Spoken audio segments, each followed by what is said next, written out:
नमस्कार, आप देख रहे हैं इंडिया सुपरफास्ट और मैं हूं आपके साथ राजश्री राय। राजधानी रांची में सिरमौली में बन रहा फ्लाईओवर निर्माण कार्य को लेकर जो विवाद उठा है वो महीनों से चल रहा है और खत्म होने का नाम नहीं ले रहा। लगातार इसको लेकर कई बैठकें आयोजित की गई, सरकार के प्रति विरोध प्रदर्शन का भी आयोजन किया गया, यहाँ तक कि रांची बंद का आह्वान भी किया गया। आज फिर से एक बार सिरमौली के रैंप को लेकर के जो है बैठक आयोजित की गई है। क्या कुछ डिस्कस किया है बैठक में, क्या किन विषयों पर चर्चा की?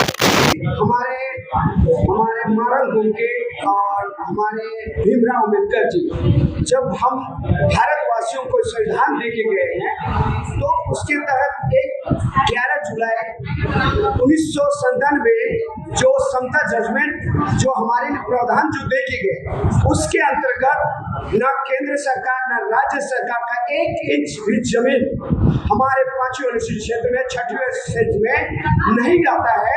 उसके बावजूद कहीं न कहीं हेमंत सोरेन हम लोग अपनी जमीन हमारे धार्मिक जमीन की रक्षा करने के लिए हमारी माँ बहने रात 11 बजे से अड़े हुए थे, लेकिन बंदूकधारी उनके एक प्रकार से वो संविधान को नहीं मानने वाले वो कहते हैं कि हम किसी संविधान, किसी ग्राम सभा, किसी आदिवासी 5वीं अनुसूची 6वीं अनुसूची को नहीं मानते हैं। तो वो हमारी माँ बहनों को जबरदस्ती पकड़ के एक जेल पुलिस वाला किस संविधान के अंतर्गत आप उठा के ले जा रहे थे, आप चुनने छीनने का काम कर रहे थे, मीडिया वालों को कैमरा माइक उठा के फेंक दिया जा रहा था।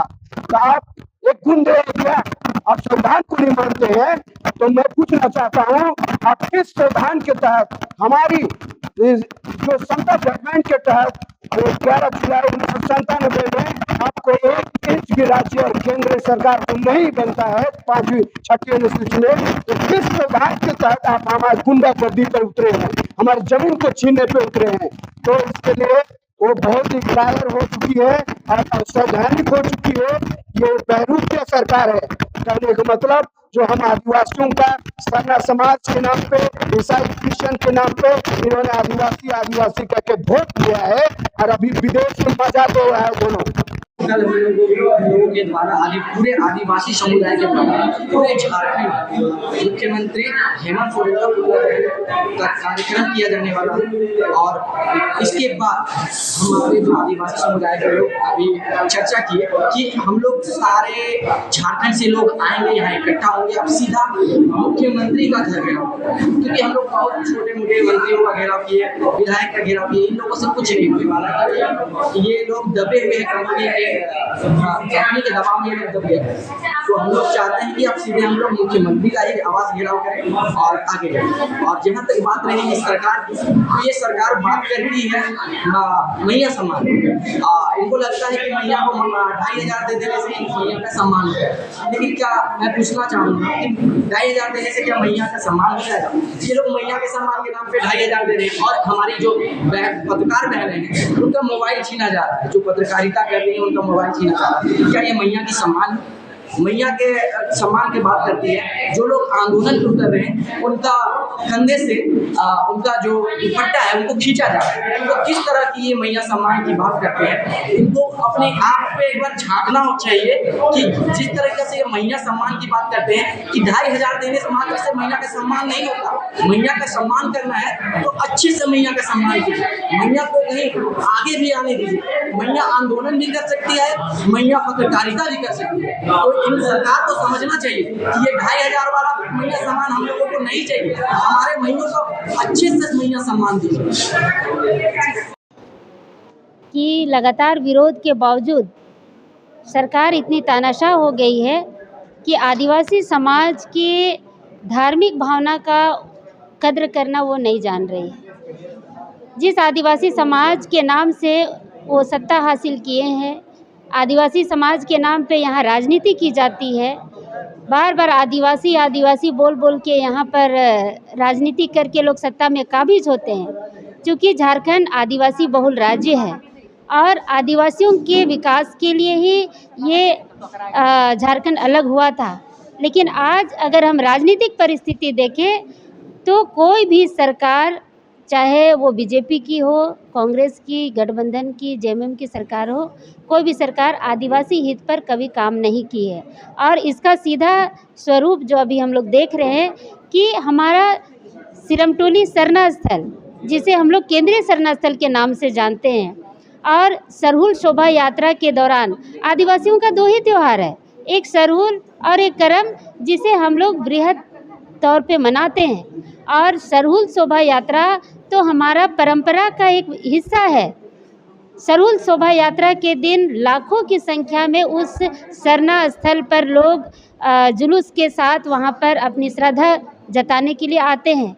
लेकिन हम लोग इस बार जो देख रहे हैं कि ठीक सरना स्थल के सामने रैंप उतारकर आदिवासी समाज के धार्मिक भावना को कुचलने का सरकार ने प्रयास किया है। लगातार 3 महीने के आंदोलन के बावजूद आज जबरन उस रैंप को फिर से उसका निर्माण किया जा रहा है, उसे ढलाई किया जा रहा है। और जब हम लोग उसका विरोध करते हैं तो हमारे ऊपर लाठीचार्ज किया जाता है। हम सरना स्थल पर बैठक करते हैं तो चारों ओर बैरिकेडिंग लगाकर हमें रोका जाता है। तो ये लोकतंत्र की हत्या है।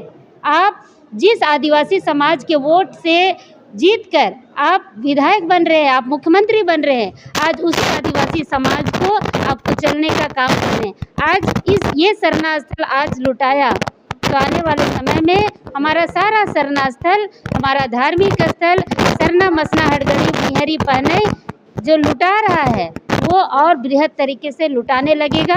और इसी को आधार बनाकर दूसरे सरना स्थल को भी सरकार अपने सरकारी कामों के लिए अधिग्रहण करती रहेगी। और ये चीज़ हम लोग इसीलिए इस सरना स्थल को हम लोग बचाना चाह रहे हैं।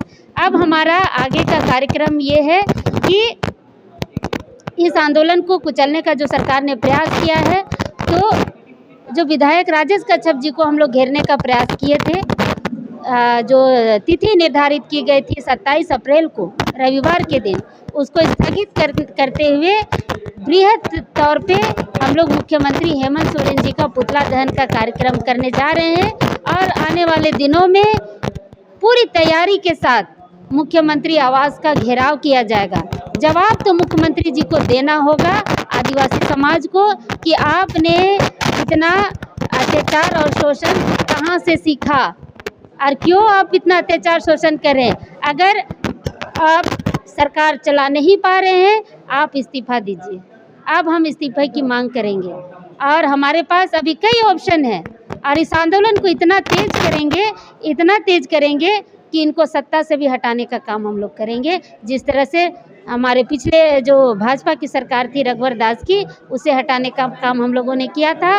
अब इस हेमंत सोरेन सरकार को हटाने का काम करेंगे, क्योंकि हम लोग देख लिए हैं कि हेमंत सरकार भी आदिवासियों के लिए, यहाँ के जो दलित हैं और यहाँ के मूलवासी हैं, उनके हितैषी नहीं है। इन्हें भी सरकार में रहने का कोई अधिकार नहीं है। लेकिन कुछ लोगों का ये कहना है कि बीजेपी के कहने पर ही ये विरोध जो है प्रचार में आया है, काफ़ी ज़्यादा जोरों शोरों से किया जा रहा है। देखिए, यहाँ साफ साफ दिखाई दे रहा है, अगर बीजेपी वाले कह रहे हैं कि रैंप हटना चाहिए, कांग्रेस वाले भी कुछ कह रहे हैं कि रैंप हटना चाहिए, आपके जेलकेम के लोग भी कह रहे हैं रैंप हटना चाहिए, यहाँ सुदेश महतो जो आजसू पार्टी के हैं वो भी कह रहे हैं रैंप हटना चाहिए, कुछ हमको लगता है जेएमएम के लोग भी कह रहे हैं कि रैंप हटना चाहिए। आपका जो हमारे कल्याण मंत्री हैं, उन्होंने भी एक बार आकर कहा था कि रैंप गलत जगह पर उतरा है, हटना चाहिए। तो आप बताइए कि बीजेपी के कहने पर कैसे हो रहा है। और यहाँ पर साफ दिखाई दे रहा है कि सरना स्थल की 10 फीट जमीन ली गई और सरना स्थल के ठीक सामने, जहाँ लाखों की भीड़ में लोग सरना स्थल पर आते हैं, बड़ी बड़ी झांकियाँ आती है, उस सरना स्थल के ठीक द्वार के सामने रैंप को उतारकर मात्र 10 फीट का रास्ता हमारे लिए छोड़ा गया है। अब लाखों की भीड़ 10 फीट के रास्ते में कैसे समाएगी, ये पूरा देश देख रहा है, पूरा झारखंड देख रहा है, झारखंड के सभी आदिवासी मूलवासी देख रहे हैं। फिर भाजपा का नाम क्यों आ रहा है भाई? और भाजपा भी अगर चलकर इस रैंप का विरोध के लिए आती है तो हम उनका स्वागत करते हैं। ये आदिवासी समाज की लड़ाई है और आदिवासी समाज की लड़ाई सीधे सत्ता में बैठे सरकार से है। हम किसी दूसरे पार्टी और दूसरे जाति से हमारा लड़ाई नहीं है, ना किसी का व्यक्तिगत लड़ाई है। ये लड़ाई सरकार से है, क्योंकि रैंप सरकार बना रही है, बीजेपी नहीं बना रही है। और राजनीति का मौका करने का मौका आप दे रहे हैं बीजेपी को, तो करेगी ही राजनीति। जब सीएनटी एक्ट का संशोधन का मामला था, जब बीजेपी ने रघुवर दास की सरकार ने जब सीएनटी का मामला लाया था, संशोधन करने का प्रयास किया था, तो यही जेएमएम और कांग्रेस आदिवासी समाज का कंधा में बंदूक रख के अपना राजनीति चमका के सत्ता हासिल किए हैं। और ये समाज उस समय उनका साथ दिया था। और उस समय अगुवाई कौन कर रहे थे? बंधु तिर्की, है ना, और देव कुमार धान, और भी बहुत सारे जो हमारे सामाजिक अगुवा रहे थे, सारे लोग उस सीएनटी आंदोलन का अगुवाई कर रहे थे। हम उनके अगुवाई में भी चले थे। उस समय बीजेपी ने कभी नहीं कहा कि ये कांग्रेस के द्वारा भड़काया जा रहा है या जेएमएम के द्वारा भड़काया जा रहा है। ये आदिवासी उलगुलान था। आप डिलिस्टिंग रैली को लेकर देखिए, जो पिछले साल मोरहाबादी मैदान में हुआ था, कौन अगुवाई कर रहा था जी? बंधु तिर्की जी कर रहे थे। और उस डिलिस्टिंग रैली में किसी ने कहा कि राजनीति हो रहा है? लेकिन आज हम सरना स्थल बचाने के लिए निकले हैं, तो हमें कहा जा रहा है कि बीजेपी के कहने पर किया जा रहा है, यहाँ राजनीति किया जा रहा है।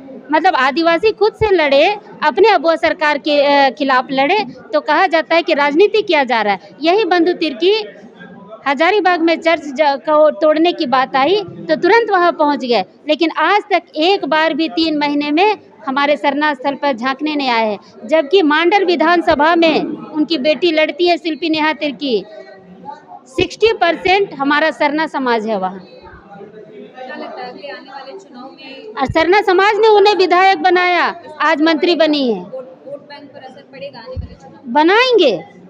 आने वाले चुनाव में इस जेएमएम और कांग्रेस के गठबंधन की सरकार को उखाड़ के फेंकेंगे।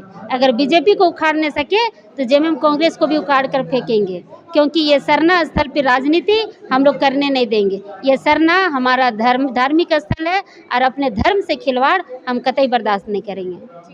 तो जैसा कि आपने देखा, सरना स्थल को लेकर जो है विवाद थमने का नाम नहीं ले रहा। बता दें कि फ्लाईओवर जो है, फ्लाईओवर का रैंप सरना स्थल के ठीक सामने उतरने के कारण जो है आदिवासी समुदाय के लोग काफ़ी ज़्यादा विरोध कर रहे हैं। महीनों से इसको लेकर विरोध प्रदर्शन जारी है। सरकार के खिलाफ जो है लोग विरोध प्रदर्शन कर रहे हैं, लेकिन सरकार के कानों पर जू तक नहीं रेंग रही। सरकार इस मामले पर कुछ भी सुनने और समझने को तैयार नहीं है। बहरहाल ये लोग अब इतने नाराज़ हैं कि आगे जाकर मुख्यमंत्री आवास घेराव और सरकार उखाड़ फेंकने तक की बात कर रहे हैं। आने वाले दिनों में इस मामले को लेकर और क्या कुछ होता है, ये देखने वाली बात होगी। और ऐसी ही तमाम खबरों के लिए बने रहिएगा इंडिया सुपरफास्ट के साथ। मैं आरुषि राय, नमस्कार।